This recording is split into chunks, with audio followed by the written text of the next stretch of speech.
Thank you very much, Tamara, and all the organizers of this event. I am honored that I was invited to share some ideas with you, and I look forward to learn from the conversation. My presentation is entitled Beyond Critique, Decolonial Thought, Combative Acts, and I will start by sharing some links that are relevant to the presentation. The presentation is first and foremost part of an ongoing dialogue that I have had the privilege to maintain with two organizations. One is Decolonize This Place, an umbrella organization in New York City, and also the groups around the Strike MoMA in New York, as well as la Colectiva Feminista en Construcción in Puerto Rico. And so I'm going to be sharing a slide, and I'm going to be sharing some videos and some words, some passages that for me have helped to frame the conversation and the discussion. And for me, the basic or the most important aspect in thinking is the one of reframing the conversation that we have inherited, received from the modern colonial established institutions and epistemologies.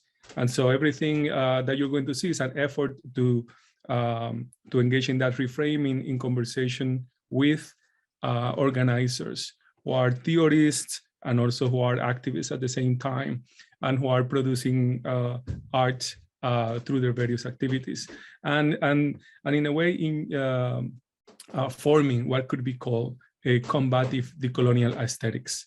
And so what I want is to talk more about that concept, how I am approaching it, and also to share more about the importance of the concept of combative decoloniality.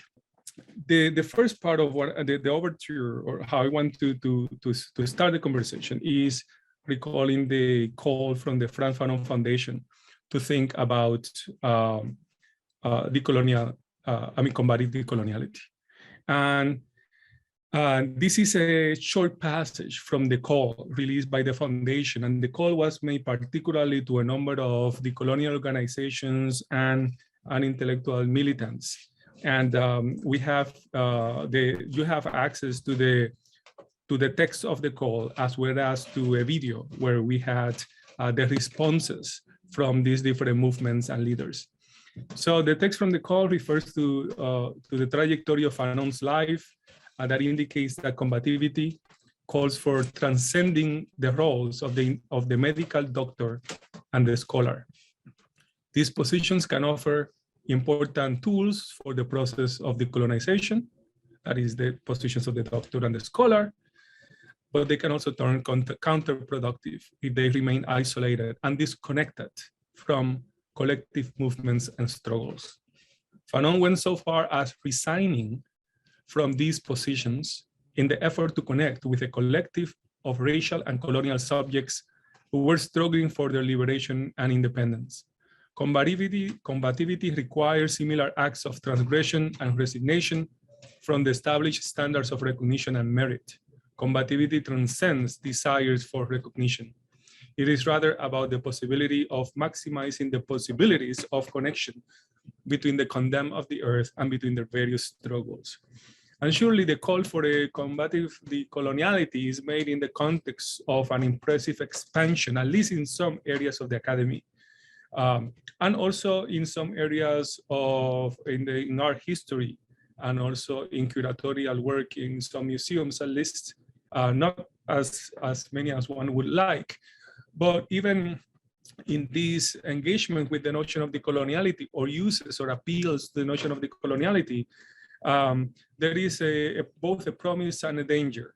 The promise is that more and more students, artists in trainings, scholars in training, get exposed to ideas that before they could not find in the halls of academia or in the halls of museums. And yet, on the other hand, there is a danger that these ideas are commodified, let's say, co-opted, not even, let's say, delimited in fundamental ways, taken apart, broken apart from their connection and roots in movements. Fanon himself, he was a psychiatrist and he was a philosopher, but ultimately he was thinking from the basis of movements for decolonization, and particularly from the Algeria Liberation Front when he was in Algeria. And you may know he was a veteran in the Second World War. He fought with the French against with the French resistance against the Nazis, and then he joined the Algerian Liberation Front against the French, and it was the groups of thinkers, of organizers, all together producing ideas. Many of them were the ones that he transmitted to us. So there is something about the very, let's say, the heart, the very movement of decoloniality being not in the halls of academia, as much as academia can be and has been a contributor to develop ideas of decoloniality. But there is also a sense in which the paradigm of liberal scholarly production and of the liberal arts and sciences delimit in fundamental ways the thinking and doing of decoloniality. And that has an impact. That has an impact that shows.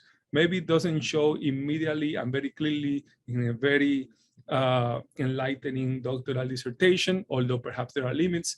But sometimes when scholars and minds are delimited in this way through this, let's say, the liberal training of the academy, they would run the risk of becoming, let's say, more easily than otherwise, agents against the very movements to whom we owe the very life of decoloniality, right? And so there is a massive danger in addition to massive contradictions.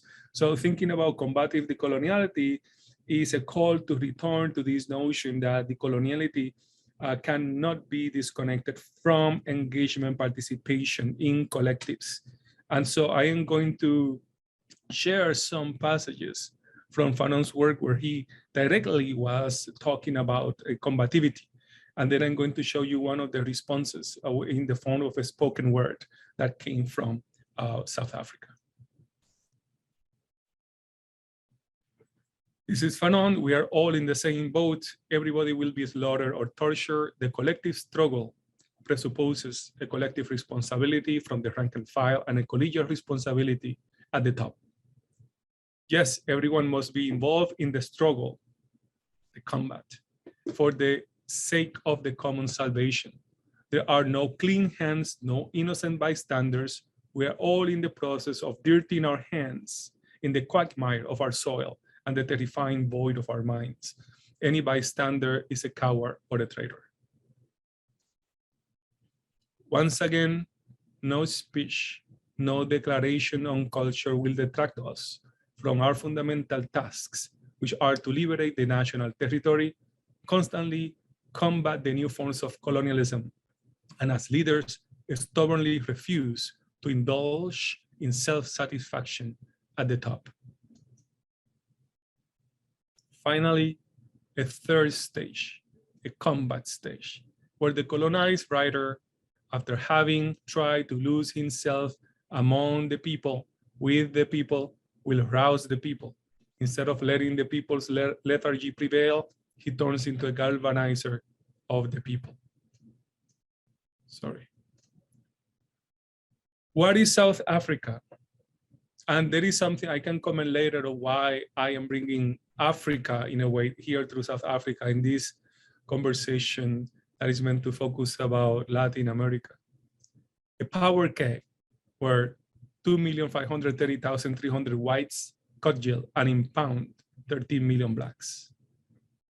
We Africans, and this is very interesting because the first passage comes from Fanon Black Skin White Masks that he wrote in the midst of being in the Caribbean and in France. But then in the second one he writes when he's in Algeria, so he's already in Africa and he's referring to himself as African. We Africans say that for more than 100 years, the life of 200 million Africans has been life at a discount, contested, a life perpetually haunted by death. We say that we must not trust to the good faith of the colonialist, but that we must arm ourselves with firmness and combativeness. And this is from Sekou Touré, and then he has he's quoted in Breacher of the Earth. It is not enough to write a revolutionary hymn to be a part of the African revolution. One has to join with the people to make this revolution, make it with the people, and the hymns will automatically follow. And here comes a sort of hymn in the form of a spoken word that was sent by the Black House Collective in South Africa. And the spoken word was created and performed by Nonkosi Matonsi, a member of the Black House Collective in South Africa, which is a decolonial, Pan-African, and Black conscious organization. A deadly disease has scorched us. The condemned chained, traditions wiped out, native language substituted. Scared and ill, the little spirit left. I shout combat. Fear still holds us down. My undying spirit shall go on in combat. I look at what has come of us. Shame clouds me. However, I fear not, as Fanon said. Shame is a revolutionary sentiment. I smile as I recall his words. It is a work in progress. Fourth industrial revolution, changing world order. I still shout, are you blind? The two compartments of the colonial world are still expanding. The dividing line has grown thicker. A world without spaciousness. Men live on top of the other. A hungry town, starved of bread, starved of meat, starved of life, and starved of light. The new world order emerging, the condemned chained, still on our knees. The children of Azania are torn in two parts. Double consciousness outweighs us. A friendly reminder, a call for action in combat. We shout. No matter how well the Black subject has mastered the culture and language of whiteness, her body remains Black. Aluta continua to Fanon's decolonial spirit of combativity. Aluta continua to the unfinished project of decolonization. Sparks ignited, truth unraveled, mist of darkness now faded. Such a timeless gift bestowed upon us. Aluta continua. The struggle against colonialism still continues. 21st century, digital era, westernization, Western culture is our colonizer, media the deliverer. I write what I like. I am Duduzile Nonkosi Matonsi, 22 years of age. I am a member of the Black House Collective in Soweto. Thank you. Aluta continua. Aluta continua to Fanon's spirit of combativity. Aluta continua to the spirit of decoloniality. The struggle continues. The Black House Collective is one of these spaces that has been engaged in the colonial combativity for more than a decade now, and that it continues to generate this work. And I should have also mentioned that I am speaking from unceded land taken from the Lenni Lenape in what is also known now as New Jersey. So the presentation will be divided in three parts. I'm going to be talking about the analytics of coloniality and decoloniality first, and then second, I will provide some examples and definitions and development of some concepts in reference to two organizations. One is the International Imagination of Anti-National, Anti-imperialist Feelings, and the other one is La Colectiva Feminista en Construcción. This is a diagram that represents the analytics of coloniality that I've developed in 2016 upon a return from South Africa, and participation being somewhat kind of involved and in dialogue with leaders of the movements Rose Must Fall and Fees Must Fall. And in this diagram captures a number of ideas that are developed in 10 theses. They are you can find them on the website of the Frantz Fanon Foundation. And the diagrams are also part of that work. And so in the diagram shows the three major forms of coloniality: coloniality of power, coloniality of knowledge, and coloniality of being. And then I am developing then, or I begin to spell out some basic elements with regards to each one. So with power, I refer to structure and culture, to knowledge, objectivity, and methodology, and being to the dimensions of time and space. And what you see here in the middle is something that I added for this presentation, and I've been developing it and thinking about it for a while, but it doesn't appear in the diagrams from 2006. And is that in some way, you can see that, you know, with regards to knowledge and coloniality of knowledge, that in a way that the liberal sciences and the disciplines are kind of a home for that coloniality of knowledge, are a kind of a core of that coloniality of knowledge. And of course, the conceptualization of what a discipline is, what a field is, what methodology is, that all of that is at the core of the coloniality of knowledge. And that similarly, at the level of being with respect to time and space, aesthetics, liberal forms of aesthetics would seem to occupy a central role. And so aesthetics being, in this case, in this minimal way, I mean, there's so many definitions of aesthetics. I am operating with one here, referring it to the links between subjectivity, temporality, and spatiality. And so a liberal aesthetics is a form of sensing adequate to the liberal world. And that means that it promotes the activities or attitudes of tolerance and criticism. Tolerance and criticism. Tolerance and criticisms are said to be virtues of the liberal arts and sciences. And I have developed for this presentation, I'm not going to go into this, but I was going to, and maybe we can talk in the discussion section about the coloniality of tolerance and critique, right? And that's why the presentation is entitled Beyond Critique. In a way, it's also a way of saying beyond the liberal arts and sciences, and beyond its methodology, beyond its epistemology, and beyond its aesthetics. Now, the institutions that house the sciences and that house or else that focus on cultivating these modern colonial liberal aesthetics, they are primordially the university and the museums.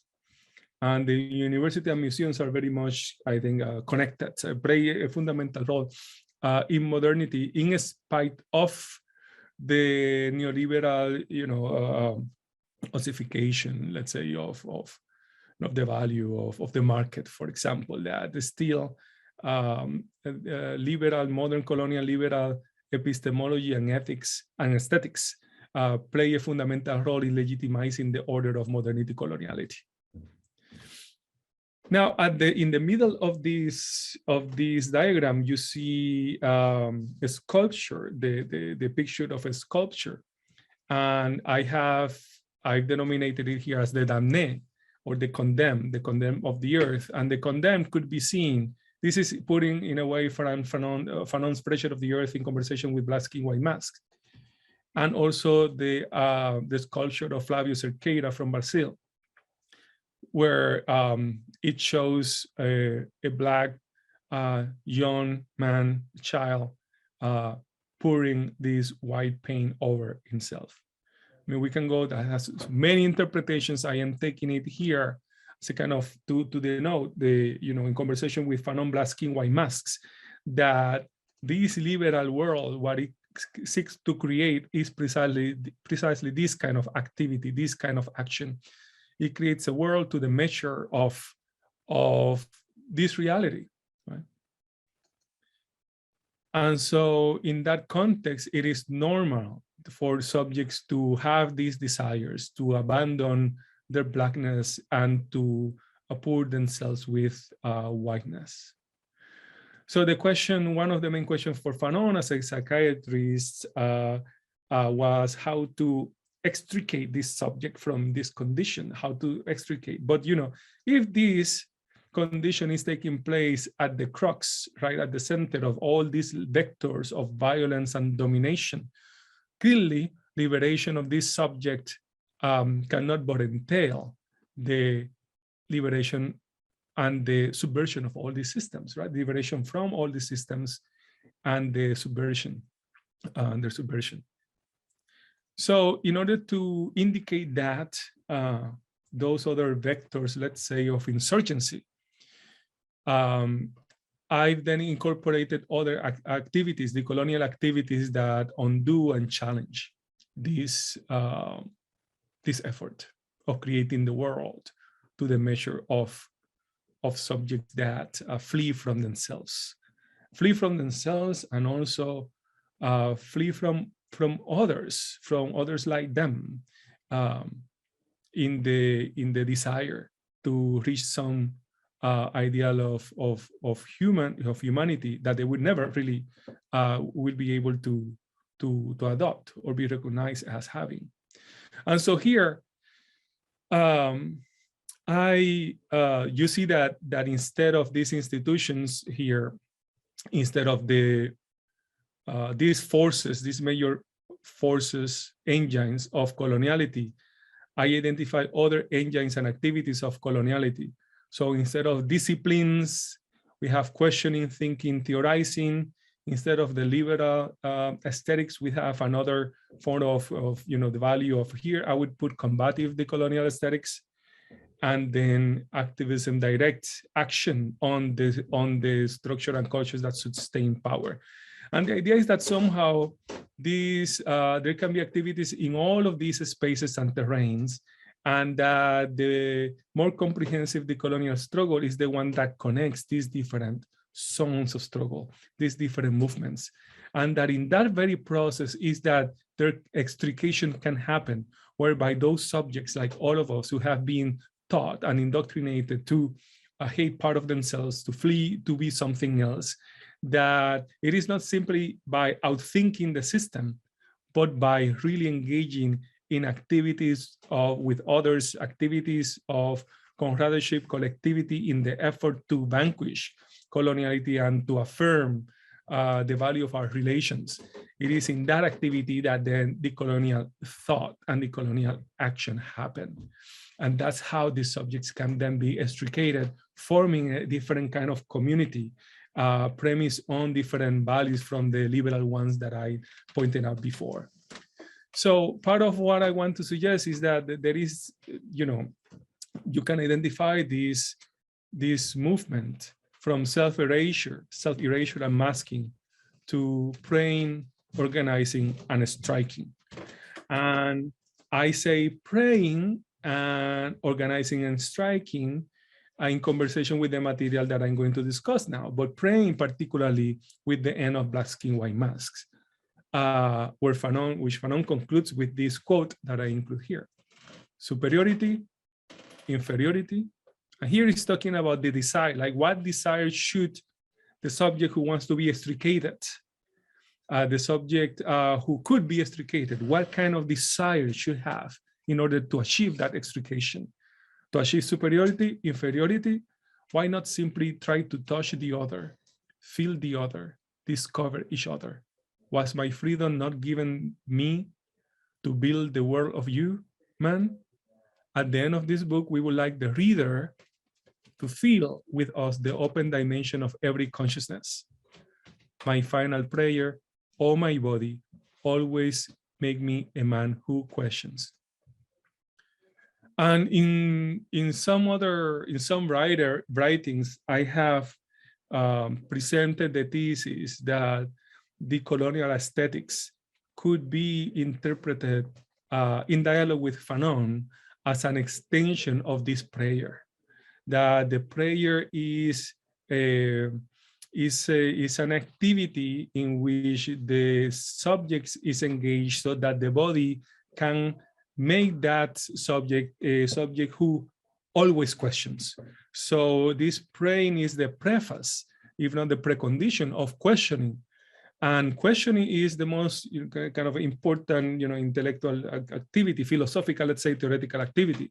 They say everything comes down, or most of it comes down to the question: do you have the right question? Both Messer and Fanon talked about how the Western knowledge, the body of Western knowledge, typically deceive us by making us adopt questions that take us far from the task of extrication. So part of the challenge of decolonization is that we have to discover the right questions that will move us in the process of decolonization, instead of a process of seeking inclusion or recognition from the established world.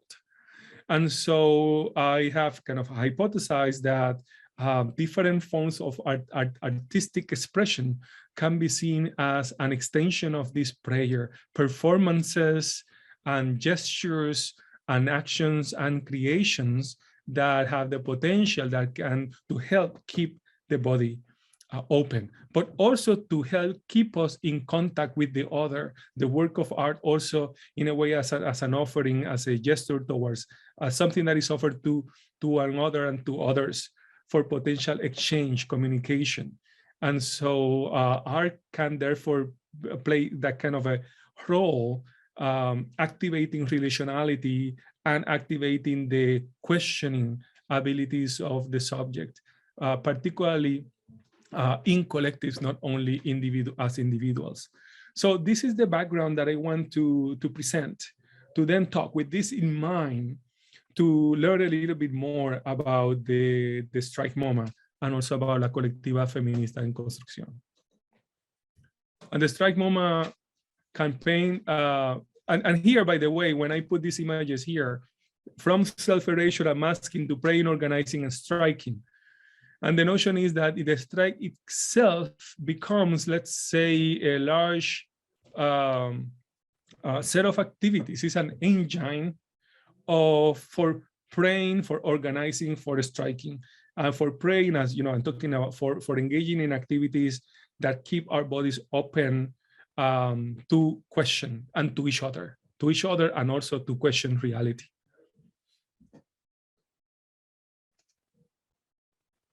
And I wanted to highlight three of the operational terms for striking MoMA. The Strike MoMA campaign started last year, but it was let's say, the last phase or step of a movement that had been operating in New York City for at least 10 years, and that have engaged in calling for a decolonization commission of the Brooklyn Museum, and also they have engaged critically certain activities at the Whitney Museum, and also called for a transformation of not only of the board but of the entire museum.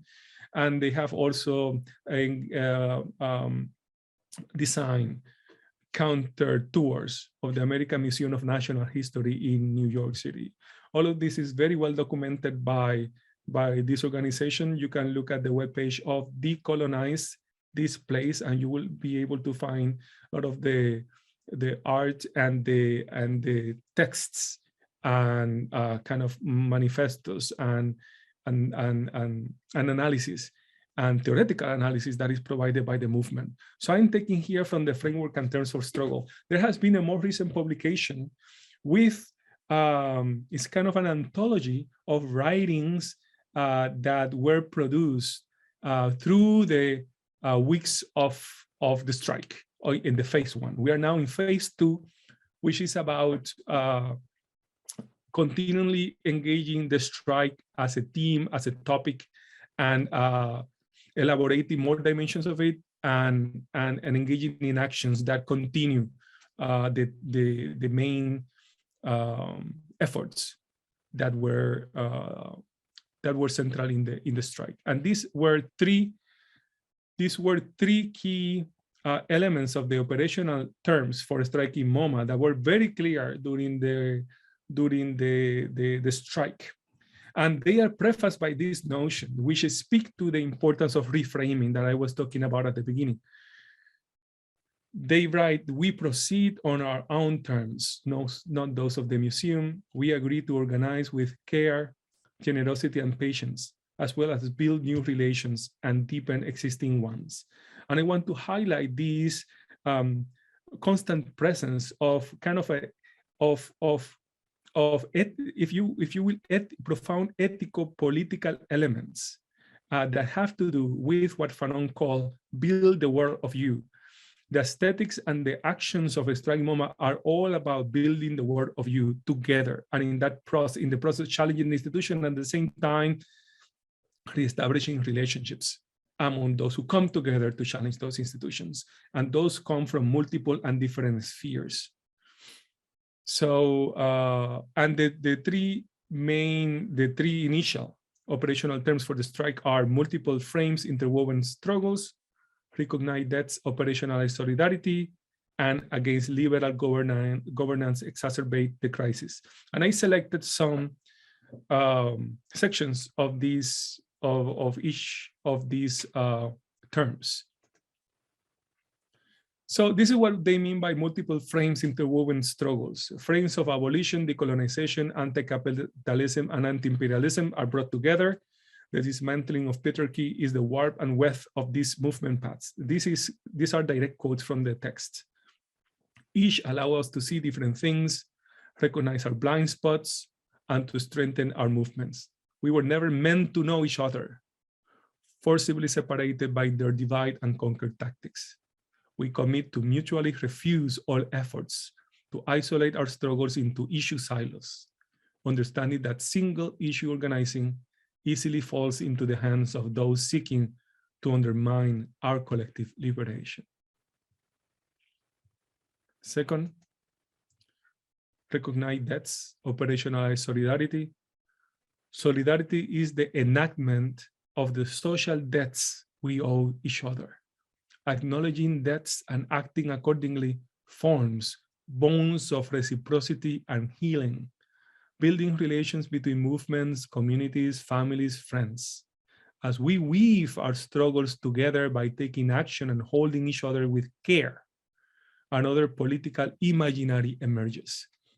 And there you see again the combination between the ethical and the political, and of course, across with all of this, the aesthetics. A refusal to separate the aesthetic from the ethical and the political, let's say. An intercommunalist, intergenerational imaginary that disidentifies from the nation state, from the museum, and its underlying myths of modernity. And third, against liberal governance, exacerbate the crisis. No to liberal governance. Governance is the watchword of museum reformers inside and out.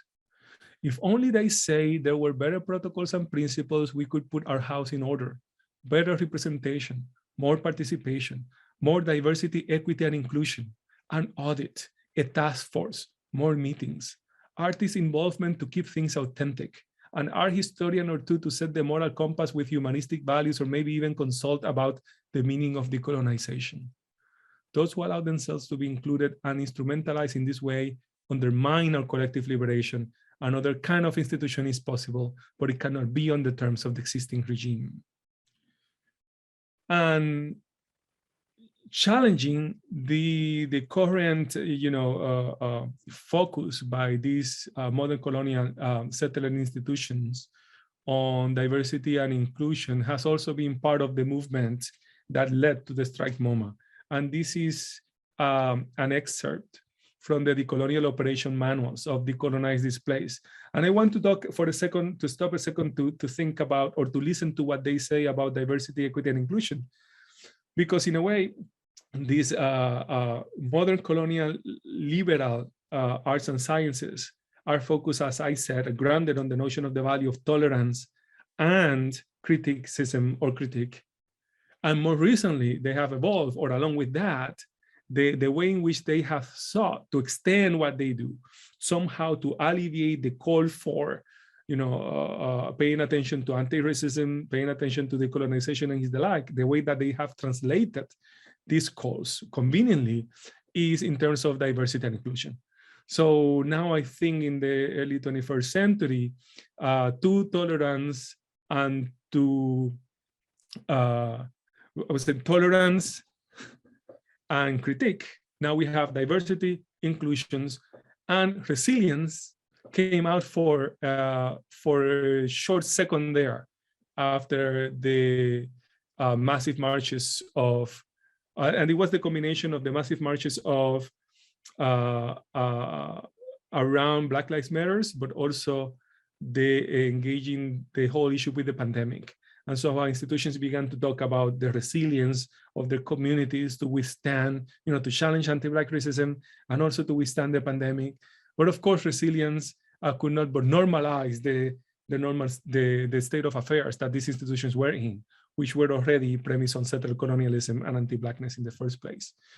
So let's listen to these lines of Decolonize Displays, then criticizing sharply the logic of diversity and inclusion. What we demand of our institutions must be beyond diversity, equity, and inclusion. The demand for the decolonization process in the form of a commission is a single demand that allows us to think not just about demographic adjustments to the institution and simply reducing harm, but about rethinking the whole damn system. A process led by the people in which the institutions participate in good faith with stakeholders. No issue is off the table, everything needs to be unsettled. Why does an institution need professional curators, an executive director, a board of trustees? These professionalized roles are elite concentrations of power. They have stunted our imaginations when it comes to what an art institution could be, how it is governed, and by whom. Why assimilate to a system that perpetuates so much harm? How can institutions become places not of curation, but of collective care? How will the interests of the art world in decolonization turn this into lasting material commitment? What are people willing to share? What are they willing to give up? Land is at the heart of all these questions. And before I shift focus to La Colectiva Feminista and Construcción, I want to show you two short videos that were generated by the Strike MoMA campaign that they also sent to the Frantz Fanon Foundation as their responses to the question of what is combative decoloniality.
Mr. President, it really was a beautiful operation.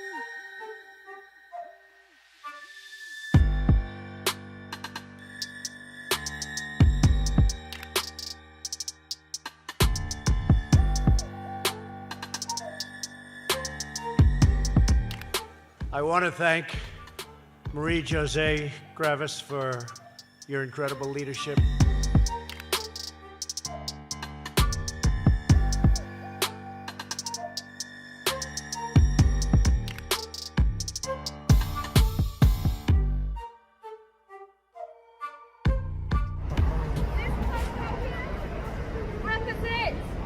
Colonialization, white supremacy, the reason why our ancestors died. We say no more.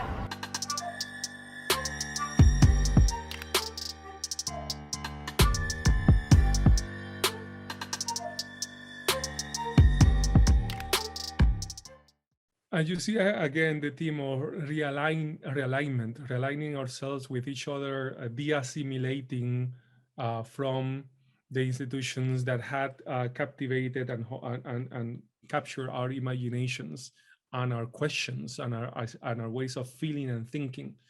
And the strike, again, is simply naming the engine of activity that can then generate new forms of connections, right? A realignment of in communities and subjectivity, and also connections between movements. And I think the dance itself that you saw, this is what I've been thinking when I'm referring to kind of aesthetics as an extension of this prayer to keep bodies open, but also to keep bodies open for questioning the world, and open for each other, for communication, for communicating. So let me then take some time to give you some elements, a similar reading of what the La Colectiva Feminista and Construcción is doing. And these readings are very, I mean, the more fundamental part of these readings is done by the movements themselves. If I'm doing anything here, I'm connecting it with this analytics of coloniality that I develop in conversation with Fanon. But all the movements provide their own theoretical framework. And this is part of the spirit of connecting ideas, right? Connecting from these frameworks, these authors through generations, through people in agents in different places, in the academy, outside the academy, coming together to combat different forms of domination and oppression and create new forms of relation. And La Colectiva Feminista en Construcción is an organization in Puerto Rico, and you know, Puerto Rico is a colony of the U.S. in a way. When you go from New York, which is a global city, maybe the most known global city in the U.S., and Puerto Rico being one of the unincorporated territories. So these are two parts of the U.S., right, of the United States, that are also very closely connected because you know, New York became a hub for for Puerto Ricans. And there are now more Puerto Ricans in the states than in the unincorporated territory, the archipelago of Puerto Rico. But Puerto Rico is not a country. Puerto Rico is an unincorporated territory, as many of you may know. And then Puerto Rico also is sometimes seen, and this is the interesting thing, when you are in the US, Puerto Rico tends to be seen for, you know, maybe as part of Latin America. But if you're in Latin America, sometimes it's not clear what Puerto Rico is, whether it's Latin American or not. In Puerto Rico, there are many who believe that Puerto Rico is part of Latin America. In some parts of Latin America, there is that notion that Puerto Rico is Latin America, but it's not, because it's a colony of the US. So the status is kind of a liminal status. It's a land in a liminal. It's not a state. It's not a state of the U.S. It's not an independent state. It's kind of part of Latin America, but it's not.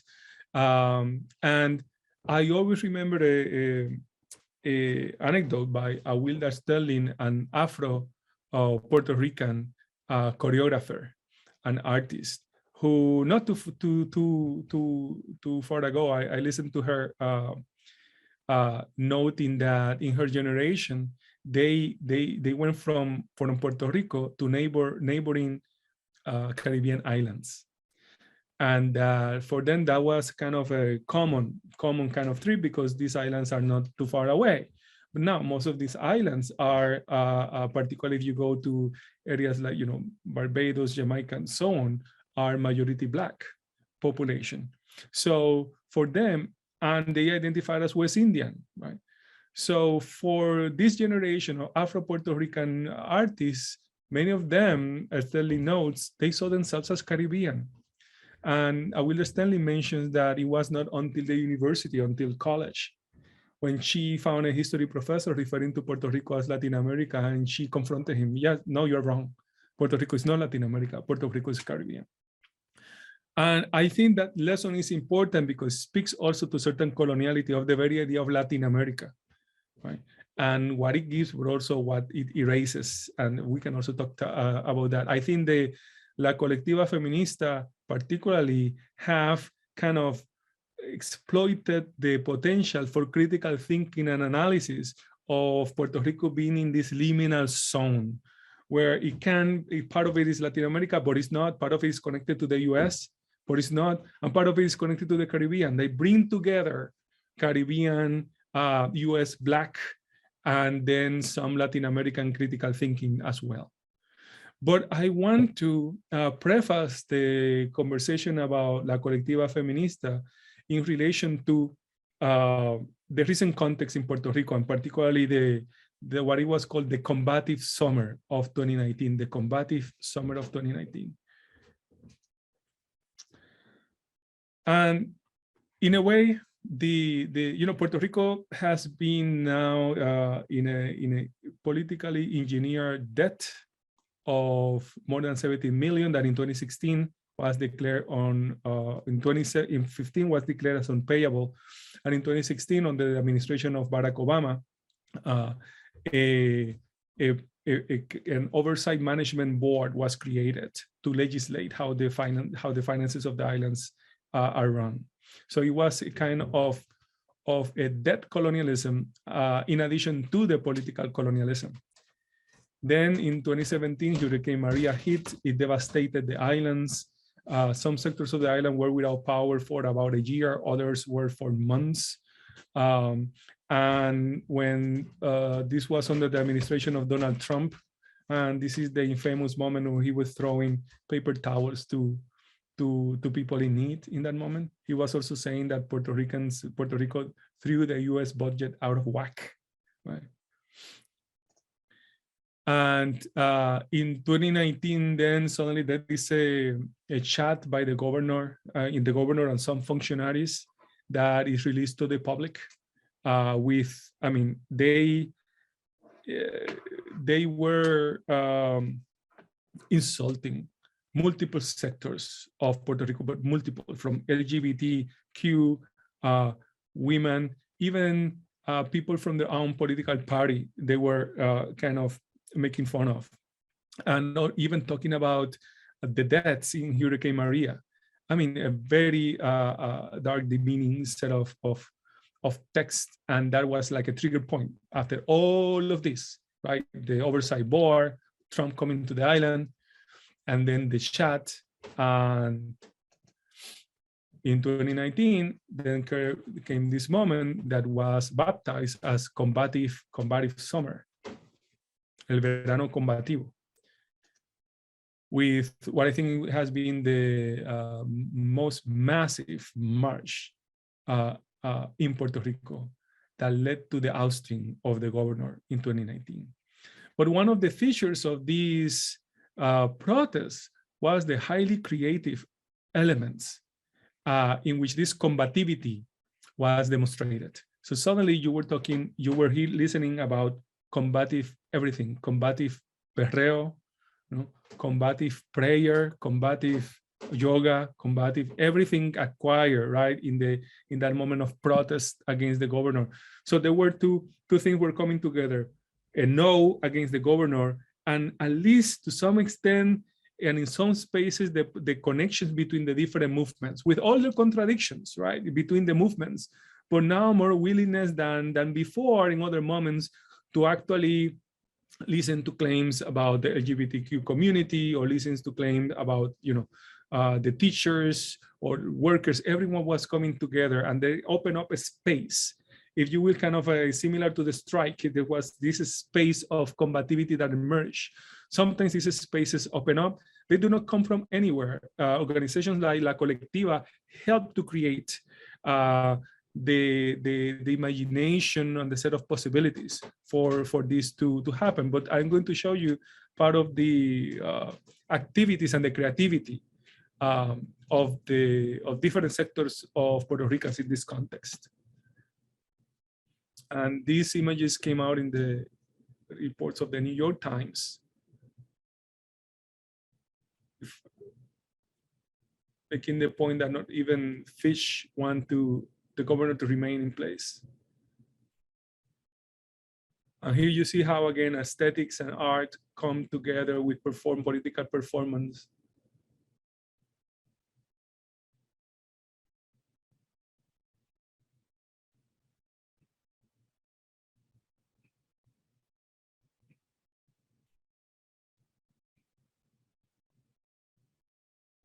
There were cabalgatas. Right? As the governor Ricardo Rosselló.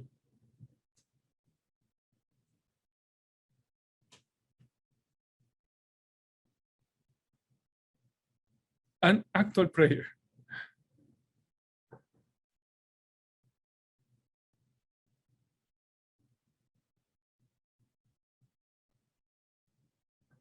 Music was very important in the process with Residente, Ricky Martin, Bad Bunny.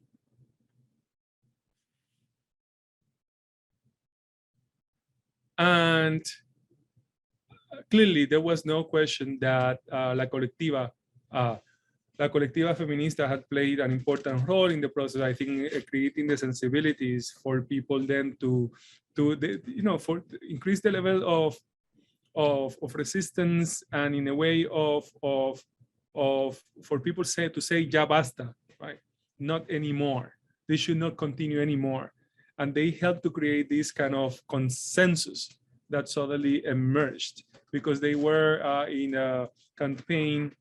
I mean, they were questioning the governor's, his administration's handling of issues of gender-based violence in the island. They had engaged in multiple actions. They were mentioned by the governor, and they were making insulting members of La Colectiva too.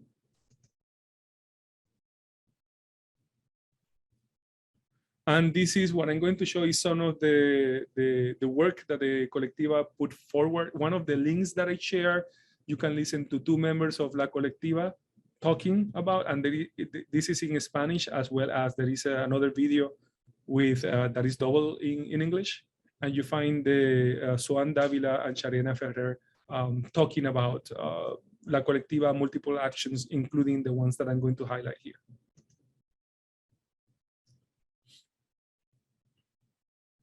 These are some of the phrases and words that were used in the chat by the governor. And this is some art related to the call of embargo feminista, a feminist foreclosure of the banks. Since so many people were, and this preceded 2019, since so many people were losing their homes due to foreclosures by the bank, the La Colectiva Feminista decided to foreclosure the bank, to call for the foreclosure of the bank, the various banks. And they provide the information about the evictions. And this was around March 8th, International Women's Strike. So if you will, this activity also is connected to a strike, but a strike seen in this expansive way that a Strike MoMA approaches the notion of a strike. It's a kind of an engine. It's a decolonial strike, as it were. It's a moment of a conjuncture of different movements and voices that comes together and form different realignments, decolonial realignments, right? And it goes on with, connects with the spirit of Bandung and the call for non-alignment. Right?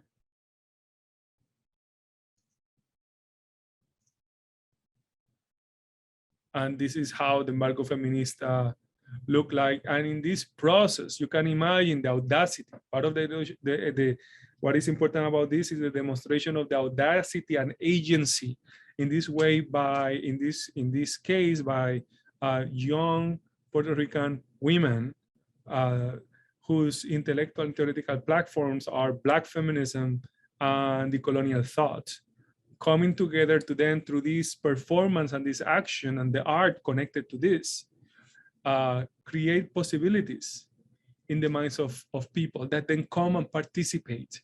And then in their bodies, with their bodies are transforming the very process of producing, of participating in the strike. And out of these movements is how some of the members of La Colectiva have joined La Colectiva or have been continued to be part of the events organized by La Colectiva in their continued resistance. So I want to conclude this presentation then with a gift from La Colectiva Feminista en Construcción This is the video that they sent to the Frantz Fanon Foundation as a response to the question of what they understand by combative decoloniality.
Que genera estas violencias.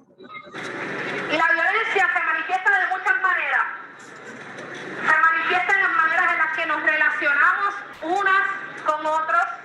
La violencia también viene de arriba, hacia abajo, hacia las de abajo, hacia gente como mucha de la que está aquí, gente negra, gente pobre, gente trabajadora, mujeres y personas de las comunidades LGBT. Sabemos que las cosas están empeorando y empeoran porque hay una crisis que trastoca y nos trastoca nuestros hogares, nuestros familiares, nuestras comunidades, trastoca nuestros centros de trabajo, que está enraizada en una crisis económica, que está enraizada en una crisis de desastres naturales, que está enraizada en una pandemia y que sí está enraizada en las maneras en las que llevamos tantos años sometidas a un coloniaje. Y esto no es hacer de una lucha o de una causa justa política, es saber que nos están asesinando por un asunto de poder, y cuando se habla de poder se tiene que hablar de política.